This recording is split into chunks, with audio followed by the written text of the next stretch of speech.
नमस्कार दोस्तों, जेडीपीएल टीम आप सभी का वेलकम करती है और आज के इस स्पेशल वीडियो में हम चर्चा करेंगे कुंभा और राजस्थानी स्थापत्य कला को लेकर के।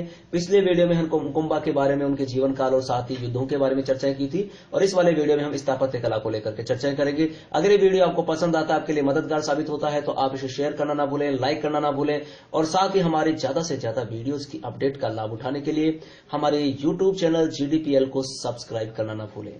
तो देखिएगा, आज हम हमारे इस इंपोर्टेंट टॉपिक की तरफ बढ़ते हैं जो आपके एग्जाम की दृष्टि से बहुत महत्वपूर्ण है। सबसे पहला सवाल है कि कुंभा व राजस्थानी स्थापत्य कला को लेकर, तो राजस्थानी स्थापत्य कला का जो जनक है वो किसको माना जाता है? कुंभा को। तो कुंभा को क्या माना जाता है? राजस्थानी स्थापत्य कला का जनक माना जाता है। राइट गाइज, अब बात करते हैं कि वीर विनोद जो पुस्तक थी उनके रचयिता। कौन सी पुस्तक? वीर विनोद पुस्तक के रचयिता श्यामल दास के अनुसार 84 में से, कितने में से? 84। कितने हो गए? 84 में से 32 दुर्ग जो थे उनका निर्माण किसने करवाया? कुंभा ने करवाया। किसने करवाया? कुंभा ने करवाया। अब बात आती है कि सबसे ज्यादा अगर स्थापत्य कला की तरफ बढ़ रहे हैं तो इसका जो इंपोर्टेंट जिसमें से क्वेश्चंस आते हुए विजय स्तंभ है। कौन सा है? विजय स्तंभ। तो देखिएगा, विजय स्तंभ का निर्माण किसने करवाया? कुंभा ने, क्योंकि ऑब्वियस ये इस पार्ट में हम लोग किसके बारे में डिस्कस कर रहे हैं? कुंभा के बारे में और उसके स्थापत्य कला के बारे में। देखिएगा, अब विजय स्तंभ का निर्माण जो है वो किसके उपलक्ष्य में करवाया गया? ये बहुत बार एग्जाम में पूछा जा चुका है, बहुत इंपॉर्टेंट है। तो सारंगपुर की विजय के बाद कुंभा ने किसका निर्माण करवाया? विजय स्तंभ का निर्माण करवाया। और ये किसको समर्पित किया? भगवान विष्णु को समर्पित किया। किसको समर्पित किया? भगवान विष्णु को। इसका निर्माण माना जाता है 1440 से 1448 तक। कब माना जाता है? 1440 से 1448 ईस्वी तक इसका निर्माण कार्य माना जाता है। अब इसका एक और इंपॉर्टेंट सवाल है जो भी आता है, इसके उपनाम, बहुत सारे उपनामों से जाना जाता है। स्पेशली इसका नाम देखो, विजय स्तंभ तो है ही है, इसका उपनाम कीर्ति स्तंभ भी है। इसी को हम लोग विक्ट्री टावर के नाम से भी जानते हैं। किसके नाम से? विक्ट्री टावर के नाम से भी जानते हैं।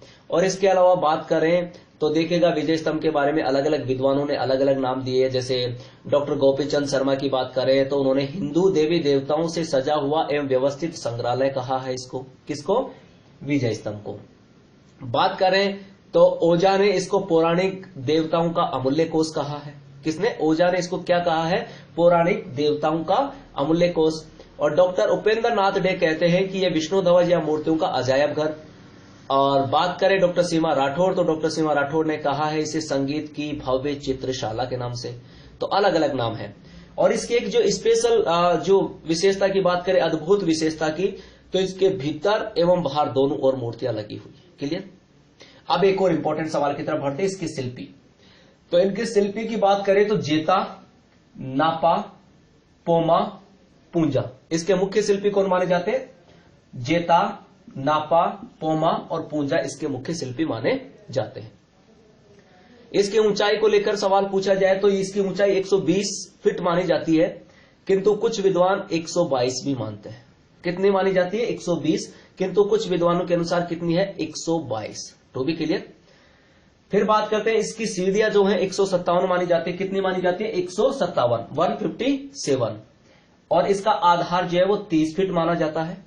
खर्चा 90 लाख माना जाता है। ये सवाल भी आपको याद होना चाहिए, खर्चे के बारे में भी आजकल सवाल आते हैं। तो खर्चा कितना है? 90 लाख रुपए माना गया है कि भाई निर्माण में कितना खर्चा लगा। तो खर्चा कितना माना गया? हमारे 90 लाख रुपए माना गया। अब एक और, इसकी जो आकृति है वो कैसी है? वृत्ताकार। इसकी आकृति कैसी है? वृत्ताकार और गर्जनाकार है। यानी कि इसकी आकृति कैसी है? वृत्ताकार या कृष्णाकार इसकी आकृति बनी हुई है। ठीक है, यह है इसका इंपॉर्टेंट सवाल। फिर एक दो इंपॉर्टेंट सवालों की ओर बढ़े तो देखिएगा, 1439 में रणकपुर के जैन मंदिरों का निर्माण भी किसके काल में हुआ? कुंभा के काल में। यानी कि 1439 में रणकपुर के जो जैन मंदिर है उनका निर्माण किसके काल में हुआ? कुंभा के काल में। और किसने बनवाया? धारनक ने। किसने बनवाया? धारनक ने। धारनक ने बनवाया। ठीक है, तो कहने का मतलब यह हमारा अगला इंपॉर्टेंट सवाल था इसके बारे में। और एक बेहद इंपॉर्टेंट सवाल की राज्य की ऐसी पहली इमारत जिस पर डाक टिकट जारी हुआ। तो देखिएगा, 15 अगस्त 1947 को राज्य की प्रथम इमारत है ये कौन? विजय स्तंभ, जिसके उपलक्ष्य में क्या हुआ? प्रथम यानी कि राज्य की पहली इमारत है जिस पर डाक टिकट प्रारंभ हुआ, वो कौन सी है? विजय स्तंभ। और कब हुआ? 15 अगस्त 1947 को। और किस? 1 रुपए का डाक टिकट। कितना? 1 रुपए के डाक टिकट पर। क्लियर? ये इंपॉर्टेंट सवाल है। अगली बात करें तो इसके प्रतीक चिन्ह को लेकर अगर सवाल पूछा जाए तो इसका जो प्रतीक चिन्ह है तो प्रतीक चिन्ह की बात करें, सवाल पूछ लिया जाए तो प्रतीक चिन्ह क्या? राजस्थान पुलिस एवं माध्यमिक शिक्षा बोर्ड का। किसका है? और एक तो राजस्थान पुलिस व माध्यमिक शिक्षा बोर्ड का। किसका है? माध्यमिक शिक्षा बोर्ड का। तो इसका प्रतीक चिन्ह किसका माना जाता है? राजस्थान पुलिस व माध्यमिक शिक्षा बोर्ड का प्रतीक चिन्ह माना जाता है। ये भी आपको अच्छे से तैयार रखना इसके बारे में, ठीक है। अब अगले सवाल की तरफ बढ़ते हैं।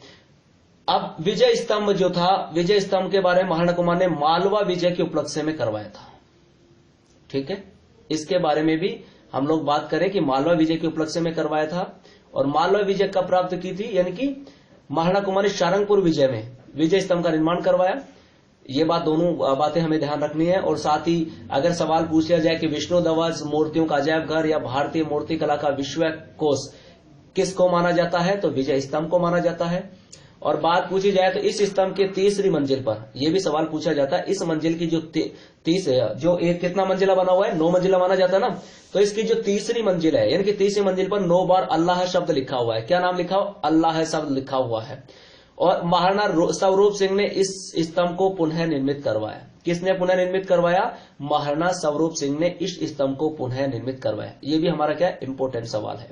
तो देखिएगा, इसी तरह के सवालों से संबंधित आप लोग इसी तरह के वीडियोस देखते रहिएगा और इसी तरह के हम लोग वीडियोस आपको प्रोवाइड करवाते रहेंगे। आपको अगर ये पसंद आता है तो इसे लाइक करना ना भूलें, शेयर करना ना भूलें और साथ ही ज्यादा से ज्यादा वीडियोस का लाभ उठाने के लिए सब्सक्राइब करना ना भूलें। और इसी के साथ साथ अपने अमूल्य फीडबैक देना ना भूलें ताकि हम लोग हमारी और भी गुणवत्ता में सुधार कर सके और आपको और अच्छे से अच्छे वीडियो प्रोवाइड करवा सके। आपके फीडबैक हमारे लिए बहुत महत्वपूर्ण है। ये जानकारी हमारे विषय विशेषज्ञों के द्वारा तैयार की गई है। अगर आपको कोई कंफ्यूज क्रिएट होता है तो आप लोग अपने फीडबैक के माध्यम से सवाल कर सकते हैं। आपके फीडबैक का हम लोग पर्सनली जवाब देने की कोशिश करेंगे। और thank you for watching this video.